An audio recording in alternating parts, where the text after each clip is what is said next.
Jim has fluctuated between playing Obs on Control and Dissolve strategies throughout the last year or so of Standard. And Noah, I've seen him play Jeskai, I believe, every time that we've had him on camera in a Standard tournament.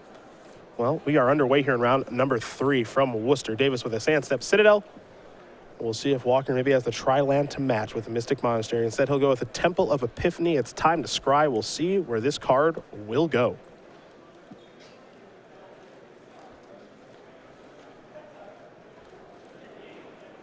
Looks like it's going to stay on top here for Davis for Walker as we head back Davis's way.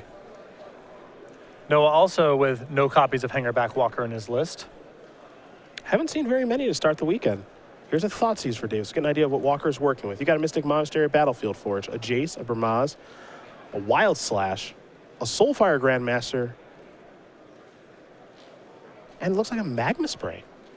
Noah's hand, very strong against aggressive decks. Yeah. Not very good against control decks. The only what Jim's doing. The only really good thing going on in this hand for a control matchup is the copy of Jason. If Jim can't kill it, he can now Thoughtseize it away.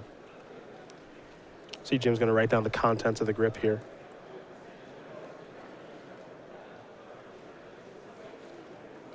We'll see what card he wants to take here. Jace obviously very powerful, Burmaz quite powerful, though Davis does have a copy of Hero's Downfall in hand. In game 1, Davis's strategy here is pick apart the few relevant cards that Jeskai brings to the table and eventually glut Walker with a handful of shocks and 2/2s for 2 that don't amount to much.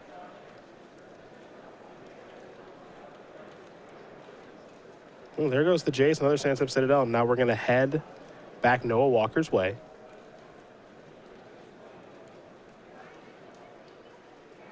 There's Soulfire Grandmaster for Noah. He'll take 1 from the Battlefield Forge.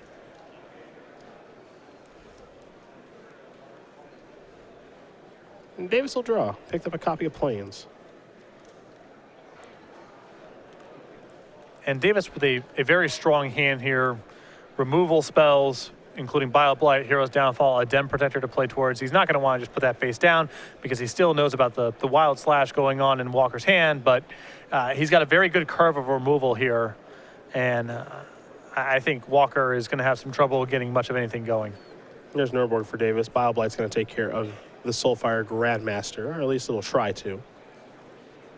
And it will succeed. I like the patience there for Davis, waiting until Walker attacked, and in the event that Walker drew a Manus Rider in the intervening turns, he would have killed that instead. Yep, no rush. Yep. Gotta remember, these Obs on Control decks very, very powerful. We saw a mirror of Obs on Control in the finals of the World Championships. Seth Manfield, Owen Turtenwald. Obzon's not going anywhere. No. There's a forest there for Davis. He'll just pass the turn back. Hero's Downfall replacement coming down the pipeline. Yeah, Ruinous Path. We'll be talking about that one, that's for sure. There's a Flooded Strand. This has been land Walker wants to dig out of the deck. He'll go with a Plains.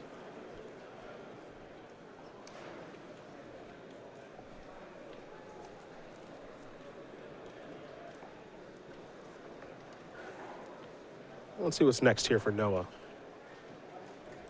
Looks like it'll be that Burmaz. That'll resolve. And we know Davis has Hero's Downfall. Seems like a pretty good target. There's point and click removal spell. Sandstep Citadel the draw here for Davis, though he is flooding out quite a bit here. The follow-up is going to be a Morph. Feels like a Den Protector. So he has the Den Protector, and he has whatever removal spell he gets back. But as you mentioned, at that point, he's on nothing. Now, a lot of good draws in the deck.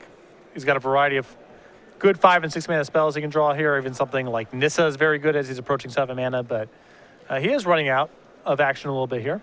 Wild Slash is going to go after the Den Protector. On Megamorph, we'll bring back a Hero's Downfall, and we head back Walker's way. Davis currently tapped out. See if Noah can potentially take advantage. Very important for Noah to either have a threat here or a dig through time. Just something to do. Yeah. Another Den Protector to draw here for Davis. Maybe get the loop going. The game is being played at a slow enough pace here. Walker's hand probably just counter spells, removal spells, potentially lands, although he missed a land drop last turn. Sandstep Citadel there for Davis before passing the turn back. Here, Stoke the Flames. We're just going upstairs. And Jim there not casting the Den Protector out of respect for Ojutai's command. That would have been a spot where it still would have been fine for Walker to Ojutai's command in a turn just to draw a card and get the Jace back.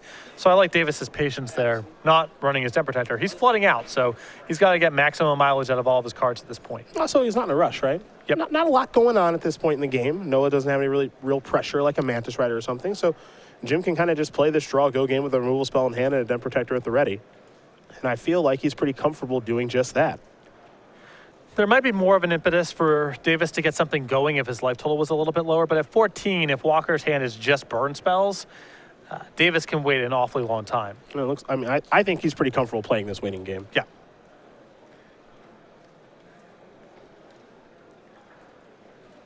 The big risk is dig through time. It's always scary. Yep. No argument there, believe me. Here's Jeskai Charm. Well, this starts to become a little scary, right? Because now you're, all right, I'm down to 10. Okay, I don't want to get burned out, but it feels like maybe that's what you're trying to do here. So it starts to get a little bit scary, I think. At least, I mean, it's something that Jim has to at least think about now, because it seems like that's the way that Noah's trying to go now. Courser of Crew Fix is a pretty nice draw to maybe start buffing the life total a little bit. But if Davis's plays here have been out of respect for Ojutai's command, he might have to lead off with the Den Protector, because the Den Protector is good enough to bait out an Ojutai's command, and then you can resolve the Courser. Okay. And he's got enough mana here. He's got 8, so he can cast the Den Protector. If that resolves, he can cast the Courser, and he still has the mana left over to unmegamorph the Den Protector should that come up. Here's Courser. So I guess Jim trying to take this in another direction where he wants the Ojutai's command being used on this, and then the Den Protector can get the Courser if he thinks it's appropriate. A lot of different ways to go. Yes.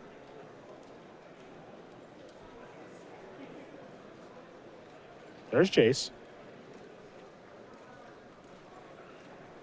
But now Jim's hand is kind of forced just to use Hero's Downfall this turn, because I think it's too much to allow Noah to untap, activate the Jace, get a removal spell back, and either kill your play or,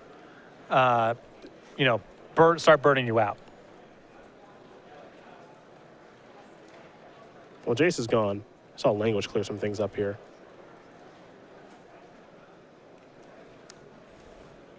So what's next here for Walker? There's a threat. This actually matters quite a bit now, too. Mantis Rider was a great draw in that spot. Yeah, Davis going to go down to 7. This burnout plan that Noah Walker's trying to put together looks a little bit more realistic now, especially if there's no answer to the Mantis Rider. We know that there is. Hero's Downfall in hand to go along with that Den Protector, but things do get a little bit scary.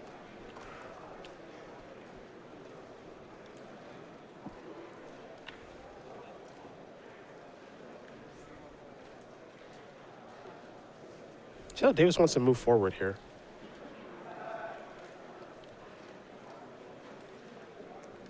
Well, he certainly cannot take another hit from the Mantis Rider. No. That option is not on the table. So this turn, this turn is just what's the most efficient thing I can do while also allowing myself to Hero's Downfall the Mantis Rider. Sure. Taking a hit, definitely not an option. And I think that Jim really wants to be able to get back the Courser here, because then he can start pulling ahead with life. Okay. Get himself out of burn range. If he takes another removal spell here, then he's on, a Downfall and a Bile Blight in hand or whatever the case is, but he's still at 7, and he's very vulnerable to just Lightning Strike plus Stoke the Flames or some mixture of cards like that. Dig Through Time can yield 2 burn spells that can kill him pretty easily. Close you out that way. So I think the Courser is the priority to get back here if Davis can afford to do it. Well, there's the morph. It's the Den Protector. We know that. Noah doesn't, but he could probably guess as much.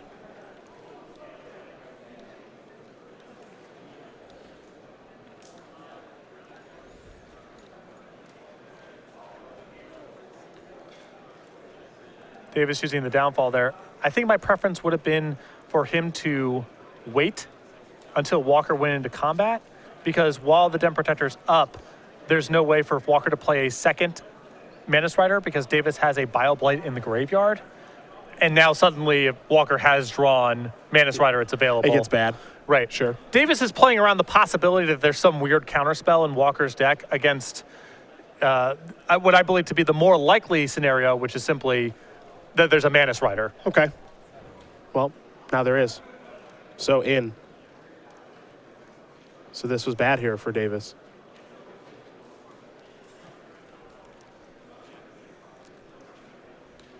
Now all of a sudden, those 4 damage burn spells, and taking a look at Noah Walker's deck list, the Jeskai Charm's been used, and actually the Stoke the Flames has been used. Now he can chain together things like Wild Slash and Lightning Strike, and Jace can rebuy some things, but the other thing too is that Jim doesn't know that. Yes. You know? When you see Jeskai Charm, you might think of that's coming in heavy numbers, and you can think the same thing for Stoke the Flames as well. So you don't know the numbers in your opponent's deck unless you actually have the deck list, which we know Jim does not. He'll play a face-down Den Protector.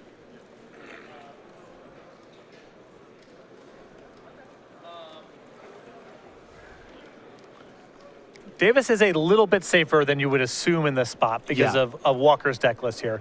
Does not have a full complement of Stoke the Flames. When you're a 4 against Jeskai, you normally don't feel safe. Especially against someone who's shown Jeskai Charm. That usually is implying there's a lot of deal 4s in the deck. So Davis is actually in okay shape. Dig Through Time is still very dangerous because that can easily heal 2 spells that can kill Davis in this spot. And Jace is very dangerous as well because Jace is dangerous. Ojutai's Command is dangerous as well. But there aren't that many deal 4s in Walker's list, fortunately for Davis. Bioblade will take care of the Manus Rider. Going back Noah Walker's way. 2 cards in Walker's hand now. We'll just pass the turn back over to Davis. In comes Den Protector for 3. You know, one thing that Davis hasn't drawn that can really pull him out of some trouble here is a card like Siege Rhino. Yeah, that would be a huge draw. Increases the clock, gives them some life to play with. For what it's worth, Siege Rhino always a huge draw. Can't sell the big fella short. Against Jeskai decks, it's one of the best cards in the matchup, almost no matter what their list looks like. Another Den Protector here. Gonna unmegamorph. Let's see what Davis wants to get back now. Looks like he's gonna go with Courser. Maybe try to get his life gain on. There is Courser. Let's take a look at that top card. Temple of Silence, Trigger, 2 of them. 1 for Scry, 1 for Courser. Davis up to 5. Top card there, Abzan Charm. That's an interesting one. Don't think Jim wants to draw cards with that, but there's a lot of relevant text on that card. Well, he can use it on his creatures to increase the clock. Yep. It is a removal spell, although not against that many threats that Walker can bring to the table. Most of his creatures are either too small or hypothetical Stormbreath Dragon is immune as well. So you're really only looking at Manus Rider as the card that this reliably kills. Walker's already played 2. I guess the question you got to ask if you're Jim is it better than a random draw? Top card, he's going to put that. Okay, well, good choice, I guess. The thing is, Davis's random draws are pretty good in this spot because lands are also good for him. So I like putting the Charm to the bottom. Lightning Strike goes upstairs. There's a basic island. Davis is down to 2. Davis going to draw a copy of Siege Rhino. Top card there is a Nissa. Davis will play a Caves of Koilos, trigger the Corsaries up to 3. And now this is really bad news for Walker because Davis is pulling himself up to 6 with the Siege Rhino. Well, maybe. So the reason I say maybe is Jim's got to cast it first, right? Because Ojutai's Command is definitely a concern. Yes. Now here is Siege Rhino, and it's going to resolve. So now he is pulling himself to 6.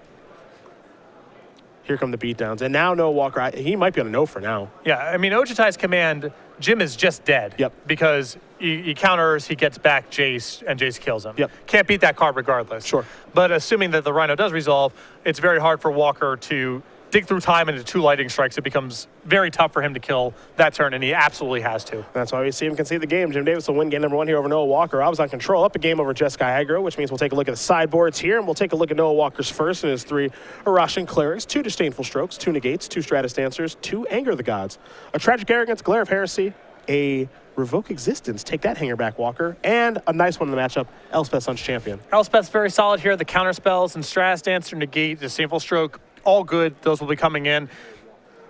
I don't think that Walker wants to go too heavy into the control route. There's something like Tragic Arrogance here if he's suiting up for a very long game, but I suspect that Jim plays that sort of game better than Walker does, even with Walker bringing in the counter spells. So I would definitely bring in the counter spells. I would bring in the Elspeth as well, but I don't think I would go so far as to bring in Tragic Arrogance. I think Glare of Heresy is acceptable for this matchup too.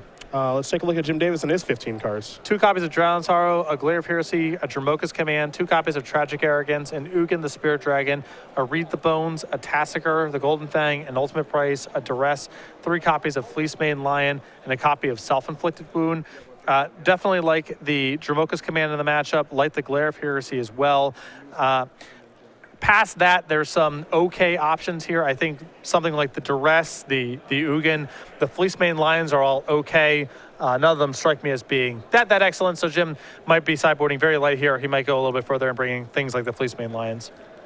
Well, these players will shuffle up here for game number 2. Noah Walker will be on the play for that game. In the meantime, we will talk about the Star City Games newsletter. It is your source for Magic the Gathering news, and it is very easy to sign up for. Yeah, all the best content from Star City Games curated by Cedric Phillips here. You get all the information about the goings-on of the Open Series, including a match of the week. You get a column with some exclusive deck building tips from some of our premium columnists and an exclusive Cardboard Crack comic. Best of all, signing up right now is free over at starcitygames.com/newsletter. Breaking out the F word in round 3. Free. Just free to sign up for. Super easy stuff. Jim Davis, a player we're going to see at the end of the year at our Players Championship. We call him number 84. And that's because he's a hockey player, 31 from Long Island, New York. That's not too far from here, right? It's still a drive. Yeah? Yeah, you got to. Yes, it is. It's still a drive. Bit of a hike? Okay, yes. Fair enough. 2 invitational top 8s, 2011 in Indianapolis and a 2014 season 4 when we were in Seattle last year. 8 Open Series top 8s with 1 win. That was in Indianapolis during season 1 of this year. And then he's got 1 GP top 8 as well, Grand Prix Dallas 2007 with Goblins. Teaches writing at a private school. He's a local DJ, and he loves hockey. You see he's wearing a San Jose Sharks hockey jersey this weekend. You'll always find him in a hockey jersey, and he signs playmats with number 84, his hockey number. Number 84, DJ JD. A couple really good nicknames here. A branding genius, Jim Davis. Rivaling only James Harden, the breakfast defector, who I know you are a big fan of. Oh, yeah. A savant of marketing. Seen a lot of Jeskai in the room here this week, and it's a small sample size because we've only watched a couple of rounds so far, but we haven't seen Hangerback Walker yet. Now, I'm not saying Hangerback Walker isn't here this weekend because it has to be, but I'm a little bit surprised to see how much Jeskai we're seeing so far this weekend. Well, Jeskai can pretty easily fight Hangerback Walker. Flyers are powerful. Hangerback Walker has spots of being very good against flying because you can make a sea of tokens, but that requires some effort. You have access to removal that exiles like Magma Spray. So, and these cards are not hard for you to add to your deck. You're already playing with the flying creatures, and Magma Spray just replaces some wild slashes, and that's a pretty easy change to make. So if you're looking to play a stock good deck that also has good game against Hangerback Walker specifically, Jeskai is a fine choice. Pretty straightforward stuff. Yep, no, even with a Revoke Existence in his sideboard for good measure. And well, as far as Abzan's concerned, well, it's Abzan. Like, there's not really a lot to say in my opinion. It's Abzan. It's not going anywhere. It'll be interesting to see how the list looks when we have Battle for Zendikar in a big rotation, because I think some things are going to be changing. Ruinous Path in place of Hero's Downfall and no Drowned Sorrow means haste and small creatures in general will become a lot better against this deck.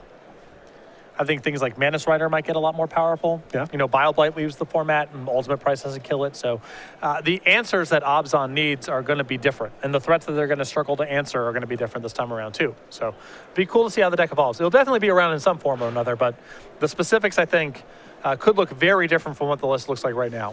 So far, Grandmaster is where Walker will start things off a Mystic Monastery and a Mountain. For Davis, he's got a Forest to kick things off. Even the expensive cards, when you don't have Courser Crewfix in your deck, it just becomes a lot harder to play with 6 and 7 and 8 mana spells. Oh, things definitely change. And one of their 6 mana spells, Elspeth, is rotating. Yes. So they've got to find a new kind of top of the line payoff card because Elspeth was really the ultimate payoff card. I think that Abzan Charm and Siege Rhino are good enough for the deck to exist in some form or another, no matter what happens. But there's a lot of things going on that make it potentially much harder for Abzan going forward once we have the rotation. So far, Grandmaster going to come across the red zone. Davis down to 18, Walker up to 22. We'll play another Mystic Monastery. And it looks like he's just going to pass the turn back. Davis will take a draw step. Elspeth Sun's Champion is what he's found. Only 2 more weeks of that. But what a card that one has been. Format defining closer. You had to work for it. 6 mana is not cheap, but if you got there, it was definitely worth the cost. Here's Llanowar Waste. Looks like Davis does have a copy of Nissa. I got a feeling we're going to see a lot of that card after rotation. Absolutely. For these mid-range decks that are trying to get to, big mana plays and looking for some value in the mid-game, this card's going to have to do. And Basic Force has been found. Lightning Strike will take care of that. Walker will gain 3 life from the Lightning Strike thanks to the Soulfire Grandmaster, and he's very quickly taking his turn. There's a Temple of Epiphany. Take a look at the top card. That's going to stay on top there for Walker. Here comes Soulfire Grandmaster. Walker going to go up to 27. Davis down to 16. Does Noah have a follow? It looks like the answer is no, so we head back Jim's way. Den Protector the draw here for Davis.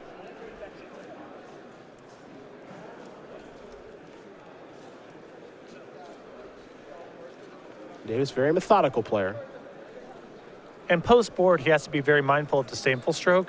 So what the Abzan deck would like to do in this spot, if at all possible, is play a bunch of good 3-mana spells, Coursers, Nissas, removal spells, and what have you, to make Disdainful Stroke a dead card, and then drag the game out long enough where he can play 2 spells in 1 turn that play over the top of Disdainful Stroke. Not the easiest thing to do, but that's the mission. Hero's Downfall, the top card here from the Courser. Playing zone on the battlefield, Davis will gain a life. He's up to 16.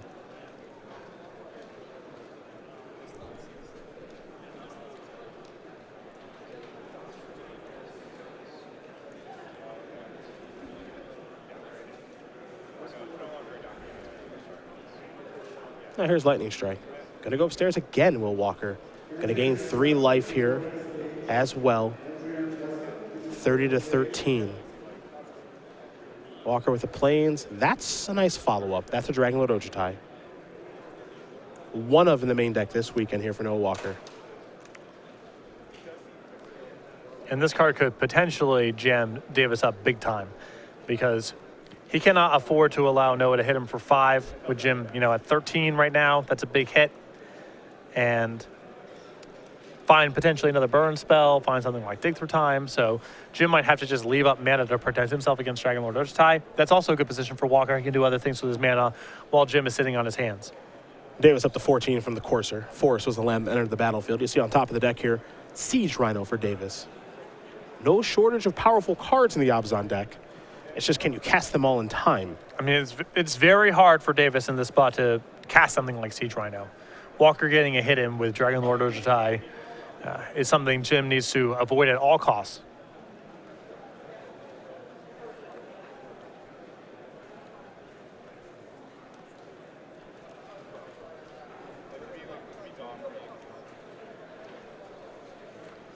Well, it looks like Jim's, the way he's separating his mana, this is probably the worst time for him to see a Dragonlord Ojutai on the other side of the table because he wants to cast spells, and I feel like he has to cast spells. And it looks like he might kind of split the difference by just playing a Den Protector face up here. Yep. That's better than nothing. He has to play 2 spells in 1 turn. You look at his hand, he's got Elspeth, the Downfall, Siege Rhino on top of his deck. He has no shortage of things to do with his mana, but he needs to play efficiently at this stage in the face of Dragonlord Ojutai. He can't just say go. Noah's going to untap and play some stuff, and not a good position for Jim to be in. So he's got to do something. Take a look at this attack. Soulfire Grandmaster just coming in. Right into a 2-4, by the way. So if this is something like Wild Slash or Magma Spray, Jim doesn't mind. A block either way is fine. I suppose it could be Anger of the Gods, which would be pretty awesome here. And it looks like Jim is just going to go with a safe block here. Trade his face up Den Protector. I like that block best from Jim's side of the table because I don't know what you got over there. Yeah. I can put you on a range of cards, but I don't know what it is. And getting hit with an Anger in that spot is brutal. Yeah. I know it's a low chance that Walker has it, but that attack is so bizarre because Walker is also on 5 mana. He's getting to the stage where the Soulfire Grandmaster is a real threat that Jim has to answer. So him offering it up like that does not make a lot of sense that it's just a Wild Slash to finish off the Courser. I don't buy it necessarily. Well, Davis found a land. He drew a Siege Rhino for the turn, Windswept Heath under the battlefield. That's why Jim's up to 15. Top card of the deck is Hero's Downfall. Davis looks like he's going to sacrifice that land. The reason being is he needs another white source for Good old Elspeth. So there is the second planes for Jim Davis. He'll stay at the same life total, of course, because Courser's on the battlefield, so long as he remembers his triggers. And we might see him try to deploy Elspeth right now. It's a risky spot because of disdainful stroke and potentially other counters as well. And I think Jim's going to just go a different path here. Maybe a morph is on the way.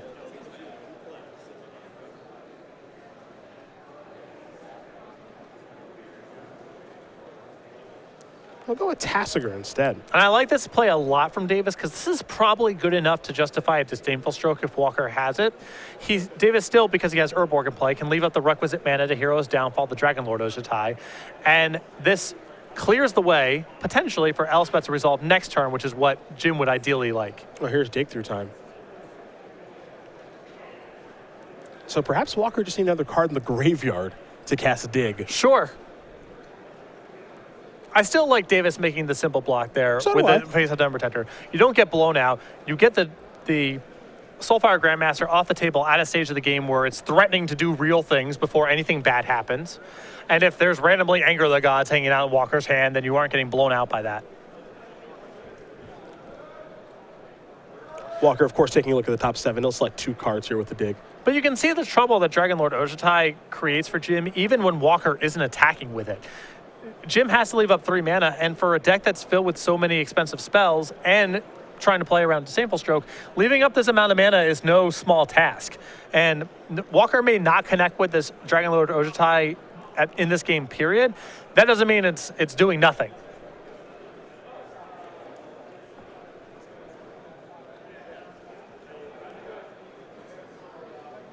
Here's Mantis Rider. Go ahead, get in here with both. Does Walker have a card like Negate here? Maybe to protect his Dragon Lord Ojutai. Does have 2 in his sideboard. Valor Stance will work just fine as well. So a pretty healthy hit. 8 points of damage, trigger the Dragon Lord Ojutai. Very quickly selects a card off of the trigger, so he's found something he's happy with. There's an island, and we're going to head back Jim Davis's way. Abzan Charm the draw, top card, Courser of Crewfix. And now you can look at Jim's hand. Nothing quite works right. He can play Elspeth the Minus that kills his own Tassiger and only gets rid of the Dragon Lord Ojutai. He can play Siege Rhino that doesn't block anything in the air. He can Abzan Charm to remove one thing, but I believe that's his entire turn. And you can see Walker really getting paid off for the way that he played with this Dragon Lord Ojutai. Wait. All right, now overload all of your mana in a spot where you're jammed up. And now Jim's in this position where he's got a handful of premium cards and may just not have enough time and life to get them all out of his hand. He needs Courser to continue to find him land so he can do multiple things in one turn, because as you mentioned right now, he is jammed up pretty bad. For all of his mana, it looks like he's still only going to be able to cast a relevant spell this turn. He's only got 1. 6 damage to be dealt. Walker's got a lot of life to play with because of Soulfire Grandmaster early in the game. That's why he's down to 26.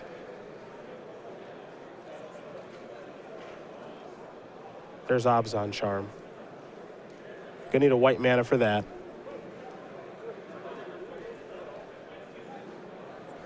So there goes the Dragon Lord Ojutai, and now he'll have to pass the turn back. Walker will very quickly draw a card. There's another Mantis Rider. Gonna come across for 6, we'll know. Davis down to 1. Does he have a burn spell to finish off? The answer is no. Well, he might be playing around Dromoka's command. He Fair. still could potentially have a burn spell in hand. Top card here for Davis, Courser of Crewfix yet again. And now I believe his hand's a dead end. Rhinos only get him to 4. 2 Elspeths do nothing. Yep. And then Courser does nothing. So Noah Walker's going to win game number 2 here over Jim Davis. Jeskai aggro, Abzan control. They're getting ready for a 3rd game here. And you saw Walker's sideboard definitely came to bear there. On top of that, the way that he played that game was very uncomfortable for Davis because Walker made him sit there with 3 mana up the whole game. And Walker only initiated an attack with Dragon Lord Ojutai when he was ready to counter the Hero's Downfall with Valorous Stance. Very, very good sideboard. Very, very well navigated game there by Walker. Star City Games YouTube page is what we'll talk about right now before game number 3, where you can watch the replay of this match, this entire Open, and a whole bunch more. Yeah, a lot goes up on that page. Versus Series videos, premium archives, Open Series archives, and content that's exclusive to the page, like unboxings. Head over to youtube.com/StarCityGames, become a subscriber to the page, get updated when new content is uploaded, and new content is getting uploaded all the time.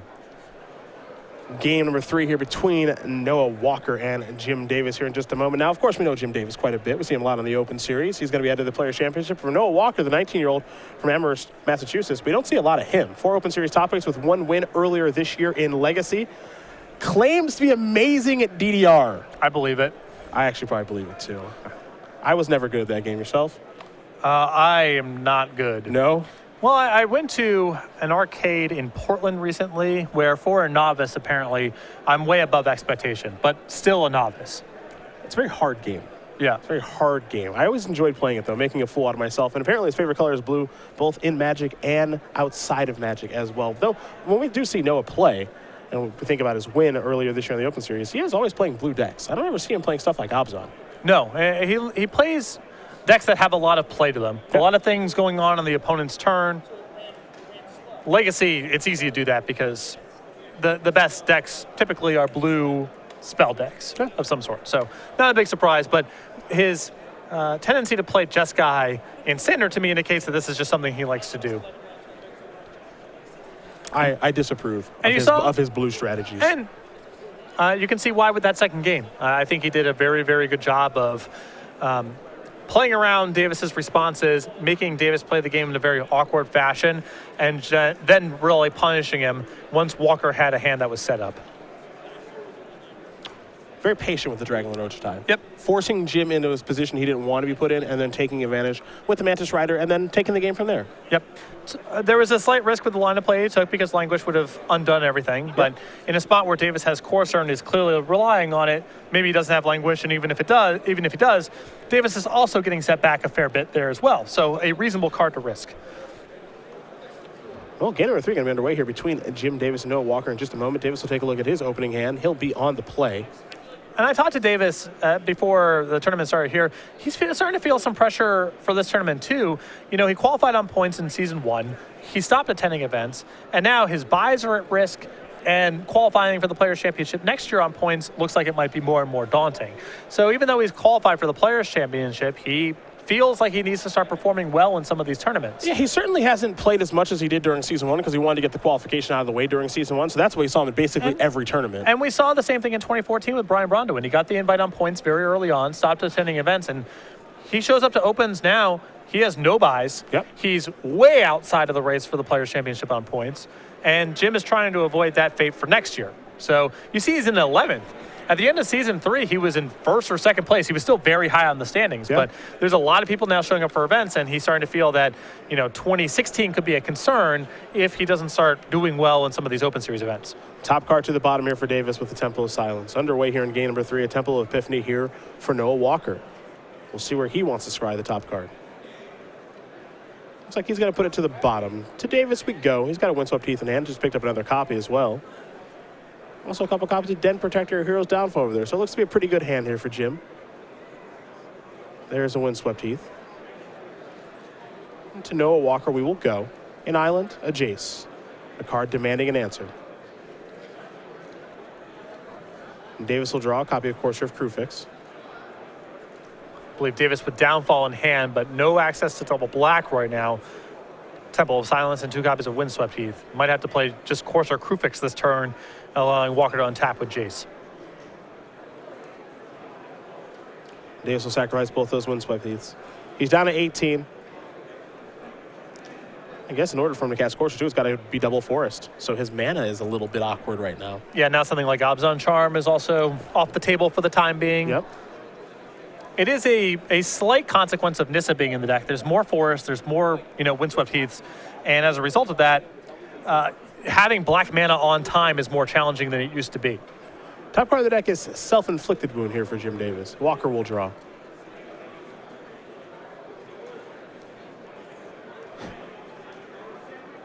Jace will go active. Jim would like to block it, but Noah has no interest in attacking with the 0-2. Yeah. My favorite response to someone activating Jace is just saying block. Yep. Self-inflicted wound to draw. Top card, Elspeth. Yuck. Not what the doctor ordered here for Jim Davis. And Abzan can be a little clunky out of the gates here, especially so with colored mana issues and missing land drops. Deck doesn't really get the ball rolling until turn 5, turn 6, and that's assuming that it's making its land drops most of the way through. Now you see plays like this. Yeah, Morphin Den Protector. Simply pass the turn back. Walker will untap with his Jace yet again. Take a draw step here.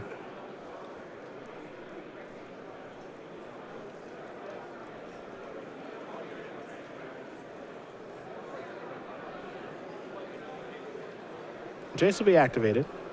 No, we'll draw and discard here. We saw him discard a redundant copy of Jace last time. Interested to see what he'll discard this time.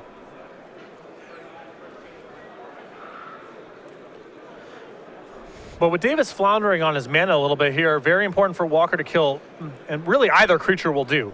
The Den Protector converts into a land. Courser may yield a land. Not going to yield a land this time. Hero's Downfall on top of the deck. Though Jim can't unmegamorph that Den Protector. Get back a land. It's a starting point. At least it's something. You know, the fact that the Windswept Heath doesn't generate black mana is really bad for Jim. Now that Hero's Downfall is of paramount importance to cast as soon as possible, but at least he makes a land drop. I guess Den Protector can come in and give the beatdowns too, so how about that? He'll unmorph for 4 damage. It'll get a counter. Windswept Heath will be returned. There's a Valorous Stance. Goodbye, Courser. 3 damage to be dealt to Walker. As we mentioned, Davis does have a land to play now in Windswept Heath. Now I think we might see him pass the turn. I think the only castable cards in his hand, Self-Inflicted Wound, that doesn't do anything. Face-up Den Protector, Jim's got bigger plans for that. Does even less.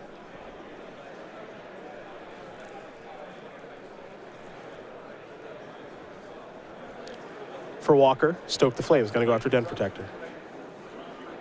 That's card number 4 for the graveyard. And Jace going to flip now. Now you got to ask yourself, if you're Jim Davis, how many untapped black sources do I have in my deck to be able to Hero's Downfall that thing right away? Because we know Jim's going to sacrifice that Windswept Heath, and he's got to find a way to get this Jace off the battlefield before it really starts to run away with the game. The discard is Soulfire Grandmaster. The Telepath Unbound is going to show up now. No, I wonder why Noah was in such a rush to flip this turn. I guess he gets to put one more loyalty on it. I don't know if that's better than getting one more loot next turn. Sure. He could loot first and then Stoke or use a remote if he wanted to. This sets up Jace Telepath Unbound to minus twice over the next 2 turns if Noah wants it. So it's not like there's no upside to it. Just I think that I probably would have valued getting one more loot. Although Walker immediately paid off for this line of play as Jim has drawn ultimate price. Sure. So there you go. Yeah. Twist and turns. Perfect. Yeah. Perfect.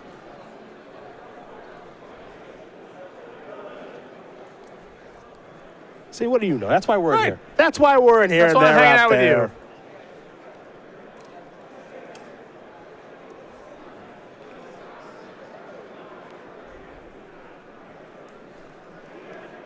See what Jim Davis is up to now. Well, a lot of his plays are really bad now. Yeah. He either can't cast them, or he's just putting Den Protector face down, can't follow up with anything, and then Walker can kill it very easily by minusing Jace and getting a removal spell out of the graveyard. Not an enviable spot. Davis at least has to force the action here, but this is getting ugly.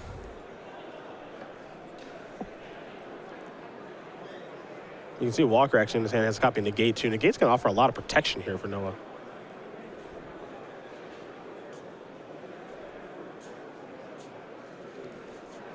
All right, here's a Jace. This Jace is going to take down, Stoke the Flames, take care of this. Good looking turn. Yeah, can't complain with that.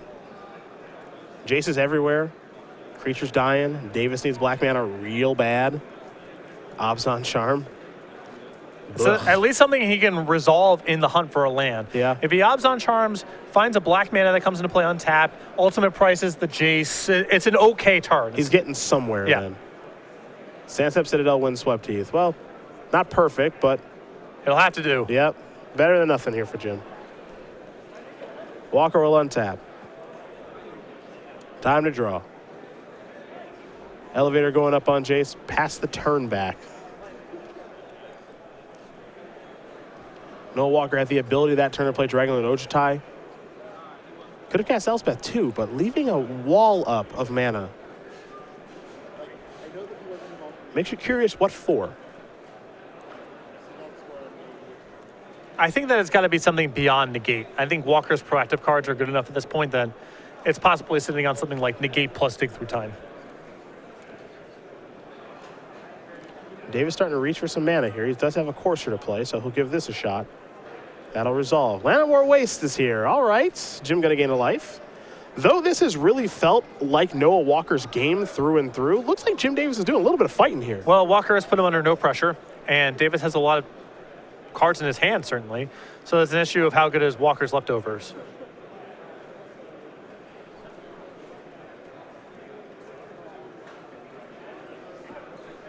Oh, here's dig through time. So his leftovers, well, they were already pretty good, and I think they're about to get a lot better. That's what I was saying before. I think Noah's hand of proactive cards was good enough that just negate would not have been enough to rationalize him doing nothing on his turn.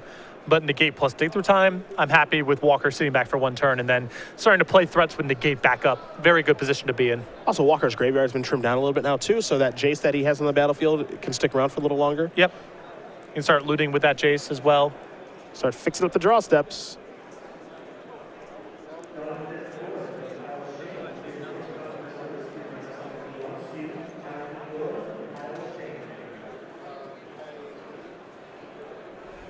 Looks like still in Walker's end step here.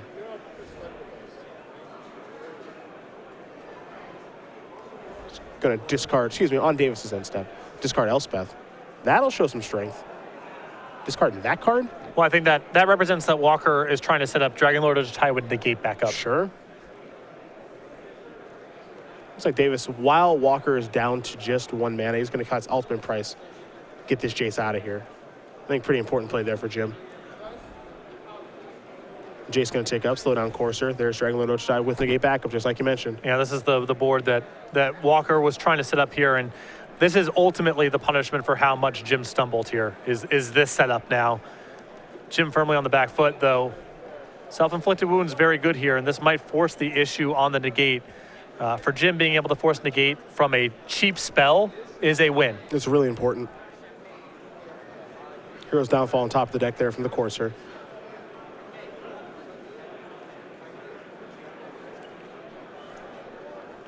Though it has felt like a runaway the entire time here for Noah Walker, as you mentioned, no pressure.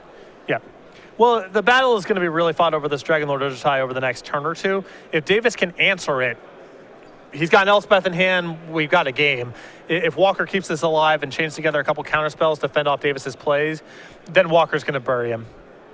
Jim does have a copy of Languish to cast. There could be some interest in doing that right now.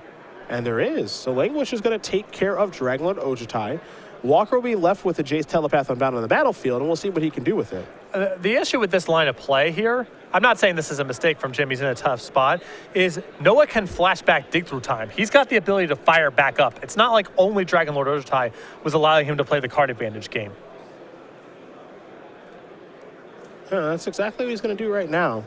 He'll flashback dig, remove the graveyard, take a look at the top 7.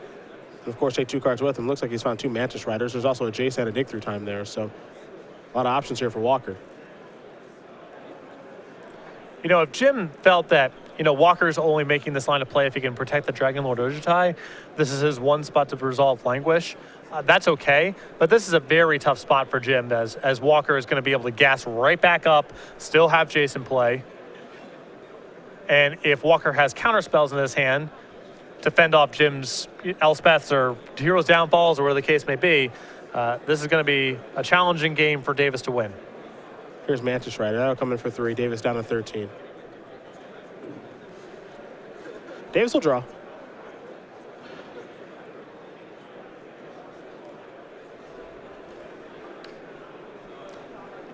To say nothing of the implications of Disdainful Stroke. That's another very problematic card here for Jim.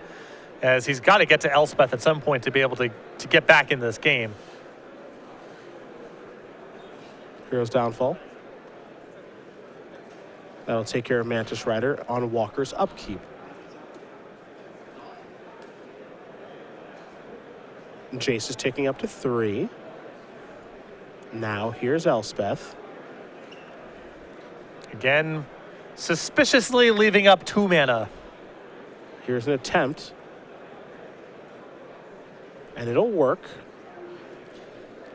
Noah doesn't even have to fight over this Elspeth if he doesn't want to.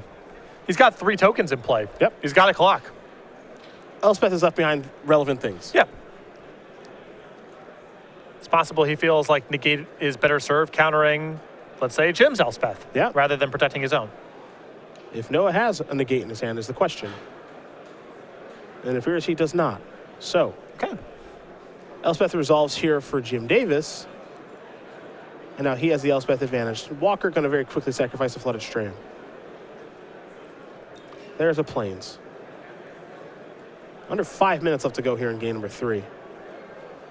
Each player's playing at a pretty quick pace here. They want to get this one done. Jace will tick up. Here come Elspeth tokens. One of those Elspeth tokens, a useless blocker, but it looks like all of them will block. Walker will have to lose 2 tokens, not 1. Walker should lose 2 tokens, not 1. Open players, that is time for round. Active player, please finish your turn and receive the 5 additional turns to finish your match. If you have a time extension, And now here's Courser. Ochai's command going to counter Courser very quickly. And draw and counter. But Davis is the one with the active Elspeth. Now here's Ochai's command again. This might be gain 4 and draw a card. It looks like it is. Walker up to 18, very quickly untapping and drawing. Looking for some help here is Noah Walker. As Jim Davis has kind of climbed all the way back here, and he might actually be the one in the lead at this point. Well, an unchecked Elspeth is a lot better than what Walker does on a card-for-card basis. It's also not an easy card for him to get off the table once it resolves. What's next here for Noah Walker? Looks like he's going to flash back Ochai's command. Needs to get it even deeper into his deck. There's a mountain. Pass the turn back. Davis with Obzon Charm. He'll give it a spin. Pay 2 life. Draw 2 cards. That will resolve Davis down to 10. He'll untap relatively quickly. He'll draw a card. Siege Rhino in there. Now it looks like he's the one getting on the aggressive. Oh, yeah. There goes Jace. 3 more tokens. Elspeth up to 7. Davis going to try a Siege Rhino. Will this resolve? It looks like the answer is no. Disdainful Stroke will take care of that. Davis with only lands in hand. Here's Ochai's command from Walker. Looks like he wants to get his Jace back. And draw a card. It's not, he'll untap. It's time for him to draw. We are very deep in the late game here. Yeah, Noah's gotten a lot of looks at a lot of cards, but I just don't know how many of his cards do anything about Elspeth in play. And Jace's going to go active. Draw, discard, flip. Telepath Unbound now. Starts with 5 counters, going to go up to 6. Slow down a token. Mantis Rider. It's a good way to solve the problem of Elspeth. Got to start chipping away at some point. Yep. Down to 4 now. Davis will untap very quickly. He'll draw. These guys are going to play a little bit of speed magic here. Nissa the draw here for Jim Davis. And Walker has fired off a fair number of Ochai's commands at this point. Absolutely. So here is Nissa. That'll resolve. Jim going to search up a basic forest, assuming he has any left in the deck. And he does. So that'll be the land he gets. I think that'll be the land he plays to flip over Nissa. The Sage Animist is here. Starts at 3. The question is, which way does Jim want to go, up or down? Both appear to be pretty appealing options at this point. My preference, I think, is for going up, as I think that Jim has the tools to go wide here. And Walker's best way to get out of this is probably with some sort of sweeper. So I'd rather just accumulate some cards. Case Coilos. Milan will just enter the battlefield, nothing crazy. And Davis grabbing those tokens. Yeah, Davis trying to prevent Walker from flashing back a card drawing spell. Yep, going to slow down Jace. It's down to 3. If you're going to flash back, you're going to have to use the entire thing. Makes a lot of sense there for Davis. Walker will draw.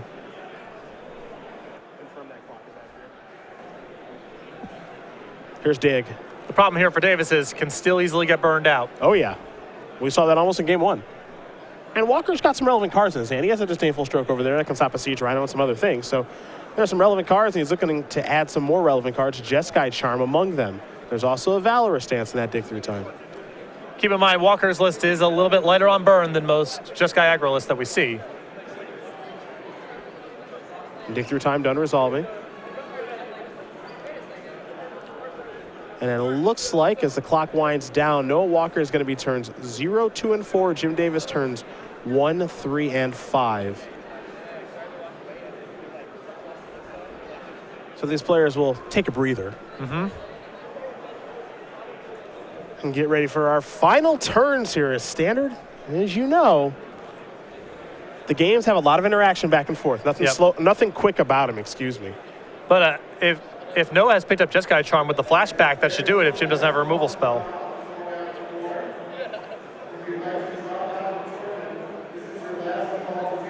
And I think, yeah, I believe as Jim is flipping over his Nissa, that is going to do it. The Jeskai Charm, flash it back with Jace, and then 3 for the Mantis Rider. 4 plus 4 plus 3. That'll get the job done. That'll be 11, and Noah Walker is going to win this match here over Jim Davis, 2 games to 1. Jeskai Aggro will take care of Obzon Control in a very fun back-and-forth affair. But for Noah Walker, he gets a W over our Season 1 points champion, and he moves on to 3-0. Yeah, that was